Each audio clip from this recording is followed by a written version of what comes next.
بسم اللہ الرحمن الرحیم۔ ناظرین السلام علیکم۔ یوٹیوب ادب چینل قلم قافلہ پاکستان، میں ہوں گل بخشالوی۔ بزم گل میں آج قلم کارواں اسلام آباد کی ادبی نشست منگل 15 نومبر 2022 کی رویداد پیش کر رہا ہوں۔ قلم کارواں کے ہفتہ روزہ ادبی نشست اسلام آباد میں منعقد ہوئی ہے۔ پیش نامے کے مطابق نشست میں منفرد خیالات کے حامل صوفی بزرگ علامہ محی الدین ابن عربی کے عنوان سے نوجوان صحافی، مصنف اور دانشور جناب سید عنایت اللہ جان کا مقالہ طے کیا گیا تھا۔ صاحب کتاب بزرگ شاعر جناب شہزاد منیر احمد نے صدارت کی۔ نشست میں سید عنصر گیلانی کی تلاوت کلام مجید کے بعد جناب ڈاکٹر یاسر حسین ستی الخیری نے مطالعہ حدیث نبوی پر سیر حاصل اظہار خیال کیا۔ جناب ڈاکٹر صلاح الدین صالح اور جناب احمد محمود الزمان نے سرور کائنات کے حضور نعت کا نذرانہ پیش کیا اور جناب شعار بنگش نے گزشتہ نشست کی کارروائی حاضرین کے گوش گزار کی۔ صدر مجلس کی اجازت سے جناب سید عنایت اللہ جان نے اپنی تحریر سنائی۔ انہوں نے علامہ محی الدین ابن عربی پر ایک جامع اور ہمہ جہت مقالہ تحریر کیا، جس میں ان کے ابتدائی حالات زندگی، زمانہ طالب علمی، اساتذہ و تلامذہ اور تصنیفات کا ذکر کیا گیا تھا۔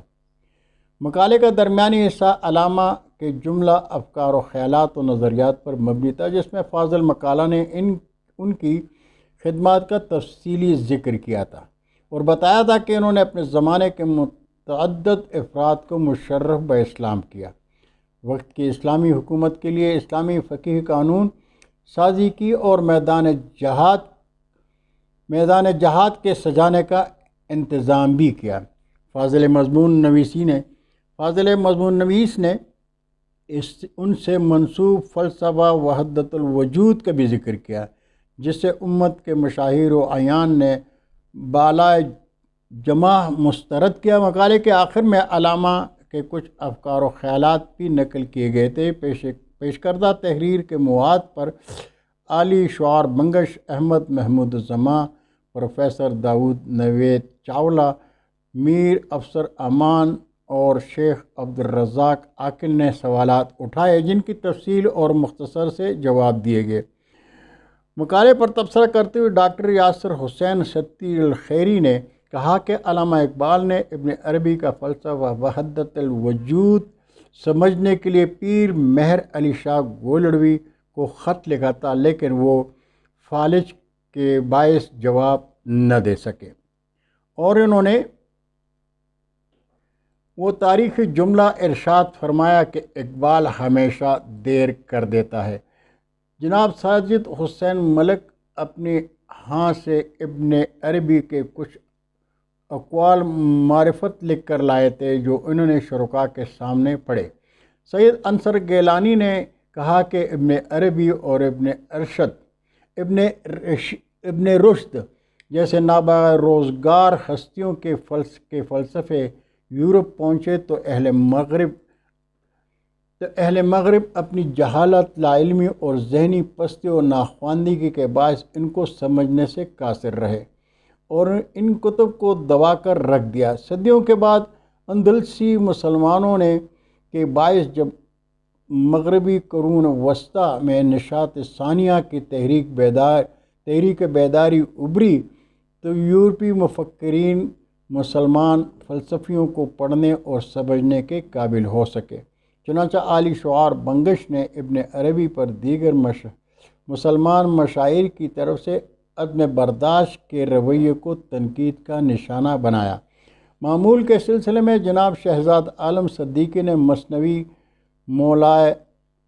مولانا روم سے اپنا حاصل مطالعہ شرکائے نشست کے ساتھ تازہ کیا۔ وقفہ شاعری میں میر افسر امان، عبدالرشید ثاقب، ڈاکٹر صلاح الدین صالح، عبدالرزاق عاقل، امجد محمود الزماں اور وحید انور ظاہر نے اپنا اپنا کلام سامعین کے نظر کیا اور داد پائی۔ آخر میں صدر مجلس جناب شہزاد منیر احمد نے کہا کہ انہوں نے ابن عربی کی تصنیف فتوحات مکیہ 3 دفعہ پڑھی ہے اور ان میں متعدد تضادات پائے ہیں۔ انہوں نے کہا کہ اگر اس کتاب کو قرآن و حدیث کے سامنے پیش کیا جائے تو اس میں بہت سے اشکالات نظر آتے ہیں۔ انہوں نے ابن عربی کے پیش کیے گئے فلسفوں پر بھی سخت تنقید کی اور ان کے مقالے میں پیش کیے جانے والے وحدت الشہود نامی فلسفے کی حمایت کی اور اس کی تعلیمات کو قرآن مجید اور سیرت النبی کے قریب تر قرار دیا۔ صدر مجلس نے صدارتی خطبے کے آخر میں اپنی ایک نظم بھی سنائی جسے شرکاء نے بہت پسند کیا۔ صدارتی خطبے کے بعد نشست کا اختتام ہو گیا۔ ناظرین، اردو ادب کی شادابی کے لیے وصول ہونے والے ادبی تقریبات کی رویداد اپنے چینل پر ہم نشر کریں گے۔ قلم قافلہ یوٹیوب چینل آپ کا اپنا چینل ہے، ہم آپ کا وقت ضائع نہیں کریں گے۔ رابطہ کیجیے اور چینل کو سبسکرائب کر کے دوستوں کے ساتھ شیئر کریں اور چینل کی گھنٹی ضرور بجائیں۔ انشاءاللہ آئندہ نشست میں پھر ملاقات ہوگی، تب تک کے لیے اجازت۔ اللہ حافظ، السلام علیکم۔